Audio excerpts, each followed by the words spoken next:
gagawin ko na lang ho, no, I will refer you again to the response of our witness, no, regarding this matter, si COA's attorney Roderick Wamil. So sabi nga ho niya, ang his position is liabilities not on the Special Disbursement Officer alone. In fact, higher responsibility and accountability is placed on the head of agency. And he pointed to specific provisions of the law and yung joint circular. Kung saan nakalagay ho dyan, maliwanag, na it is the head of the agency who's directly and primarily responsible for all funds and properties pertaining to the agent, to his or her agency, no? At nakalagay din ho sa joint circular that governs the use and liquidation of confidential funds.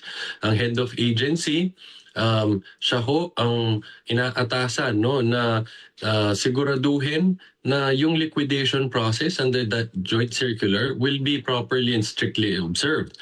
Nakalagay din ho dyan, meron din siyang also responsibility to directly supervise the use of confidential funds, no? At makikita din natin dun sa mga napakadaming certifications and different liquidation reports documents na pinirmahan ng Vice Presidente, nakalagay doon she's accountable for the use of those confidential funds. So again, this is not my words. These are the words of Attorney Roderick Wamil, nasabi niya, ang head of agency ang mas may mataas na pananagutan dyan.